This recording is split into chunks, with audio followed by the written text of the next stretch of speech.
ফেব্রুয়ারিতেই ত্রয়োদশ জাতীয় সংসদ নির্বাচন। সারা দেশ প্রস্তুত হচ্ছে একটি অবাধ, সুষ্ঠু এবং গ্রহণযোগ্য নির্বাচনের জন্য। ভোটের হাওয়ায় কি ভাবছেন সাধারণ মানুষ থেকে শুরু করে আগামী জনপ্রতিনিধিরা? সে কথা জানাতে ডিবিসি নিউজের ইলেকশন এক্সপ্রেস ছুটে যাচ্ছে সবগুলো সংসদীয় আসনে। আজ সারাদিন আছে সংসদীয় আসন 18, লালমনিরহাট 3-এ। স্বাগত জানাচ্ছি সিএসআরএম ডিবিসি ইলেকশন এক্সপ্রেসে। আজ সারাদিনই আছি লালমনিরহাট 3 আসনে। জানার চেষ্টা করেছি তিস্তা ধরলা বেষ্টিত এই আসনের রাজনৈতিক দলগুলোর নির্বাচন কেন্দ্রিক প্রস্তুতি, প্রতিশ্রুতি এবং তাদের পরিকল্পনা। এই মুহূর্তে আমার সাথে যুক্ত আছেন জাতীয়তাবাদী মহিলা দল লালমনিরহাট জেলার শাখা। আমরা কথা বলবো তাদের সাথে। স্বাগত আপনাকে। প্রথমেই জানতে চাই, ত্রয়োদশ জাতীয় সংসদ নির্বাচনে একেবারে দোরগোড়ায় চলে এসেছে। এই নির্বাচনে নারীদেরকে কিভাবে সম্পৃক্ত করছেন, নারীরা কিভাবে কাজ করছে? ধন্যবাদ ডিবিসি কে, ধন্যবাদ মাসুদ সাহেবকে।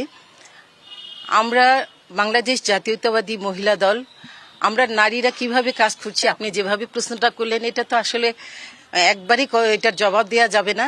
তারপরে আমি শর্টকাট যেটুক বলছি সেটা হচ্ছে আমরা বাংলাদেশ জাতীয়তাবাদী মহিলা দল, আপনারা হয়তো জানেন যে লালমনিরহাট জেলা একটা মডেল হিসাবে আমাদের সব জায়গায় মডেল হিসাবে আমাদেরকে গণ্য করা হয়েছে।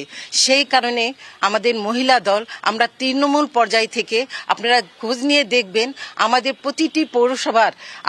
প্রতিটি পৌরসভার প্রতিটি ওয়ার্ডের আমাদের পূর্ণাঙ্গ কমিটি, আমাদের সদরের ইউনিয়ন এবং আমাদের ওয়ার্ডগুলোতে আমাদের পূর্ণাঙ্গ কমিটি এবং আমাদের পৌরসভা এবং সদরের আমাদের পূর্ণাঙ্গ কমিটি আমাদের হতে যাচ্ছে আগামীতেই আমাদের সম্মেলন। আর আমরা যেভাবে কাজ করছি আপনারা হয়তো শুনলে অবাক হয়ে যাবেন যে আমরা বাংলাদেশ জাতীয়তাবাদী মহিলা দল, আমরা এই শহীদ জিয়ার আদর্শকে ধারণ করে আমরা যে গণসংযোগ করছে আপনাদের নেতাকর্মীরা, তার সাথে কি নারীদের সম্পৃক্ততা আছে? অবশ্যই আছে। আমরা যেভাবে কাজ করছি আপনারা হয়তো জানবেন, এই যে গত 5ই আগস্টে আমাদের মহিলা দলের নারীরা স্বতঃস্ফূর্তভাবে তারা এই আন্দোলনের সঙ্গে, ছাত্র জনতার সঙ্গে তারা স্বতঃস্ফূর্তভাবে কিন্তু তারা আমাদের সঙ্গে এই আন্দোলনের সঙ্গে জড়িত ছিল। আর আপনারা হয়তো জানবেন যে আমাদের মহিলারা এখানে এত বেশি তারা উৎসাহ প্রদান করে, যেহেতু আমাদের অত্র এলাকার মাটি ও মানুষের সন্তান আমাদের প্রিয় নেতা অধ্যক্ষ আসাদুল হাবিব দুলু মহোদয় আছেন।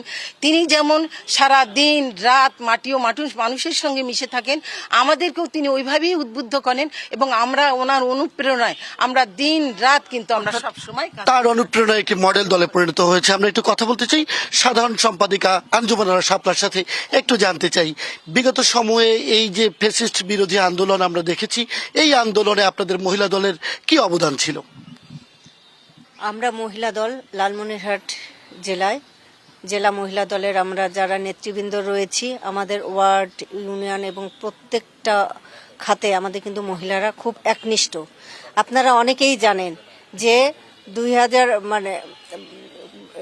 খালেদা জিয়া ক্ষমতায় যাওয়ার হওয়ার পরে দুলু ভাইকে আমাদেরকে কিভাবে আটকের জন্য তারা আসছিল, আমরা মহিলারা রাস্তায় নেমে গেছি, তাও দুলু ভাইকে কেউ আটক করতে পারে নাই। এই যে মহিলারা রাস্তায় সব জায়গায় কিন্তু আমাদের মহিলা দল কিন্তু এগিয়ে আছে, রাজনীতিতে এগিয়ে আছে। আমরাও শুনেছি এখানে মহিলা দল আপনারা বেশ শক্তিশালী, আপনাদের সাংগঠনিক কাঠামো ভালো। তাহলে আপনাদের এখানে নারী নেত্রী কেন প্রার্থী হয় না? খুব ছোট করে যদি বলেন।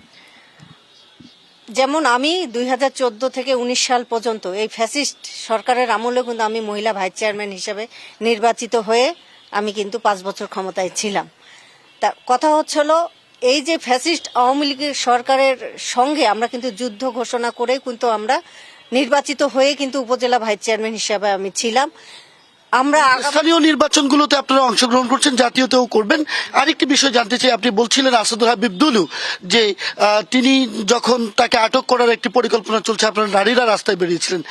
এই এলাকায় আসাদুল হাবিব দুলু কেন এত বেশি জনপ্রিয়? আমাদের মাটি ও মানুষের নেতা অধ্যক্ষ আসাদুল হাবিব দুলু ভাই আলোকিত লালমনিরহাটের রূপকার। উনি তিস্তা আন্দোলনের কিন্তু প্রধান সমন্বয়ক। ওনার একটা স্বপ্ন আছে, ওনার যে শিল্পগুলো আমরা দেখতেছি চোখে, উন্নয়নের যে কাণ্ডারি উনি, আমি মনে করি উনি উন্নয়ন তিনি এগিয়ে নিচ্ছেন। আমরা একটু সভানেত্রীর কাছে জানতে চাই, আপনি কিভাবে মূল্যায়ন করবেন আসাদুল হাবিব দুলু কেন এত বেশি জনপ্রিয় লালমনিরহাটে?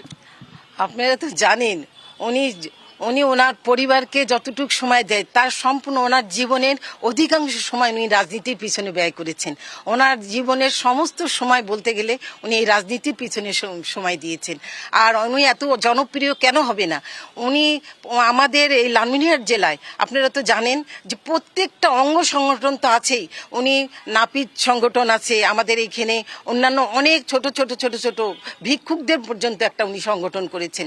উনি যেভাবে মাটির সঙ্গে মিশে থাকেন, ওনার মতো আমরা মনে করি যে ওনার মতো এইরকম নেতা যদি প্রত্যেকটা জেলায় যদি থাকতো, আমার মনে হয় যেন অনেক আমরা আরো আগে এগিয়ে যেতে পারতাম। এরকম মহিলা দলের মতো আরো মডেল মহিলা দল হতো। অনেক অনেক কৃতজ্ঞতা এবং ধন্যবাদ আপনাদের দুজনকেই সময় দেওয়ার জন্য। দর্শক, এরপর সন্ধ্যা 7টার বুলেটিনে ডিবিসি এক্সপ্রেস যুক্ত হবে এই আসনের যিনি বাংলাদেশ জামায়াতে ইসলামের মনোনীত প্রার্থী, তার সাথে শুনবে জামায়াতের নির্বাচন কেন্দ্রিক প্রস্তুতি প্রতিশ্রুতির কথা।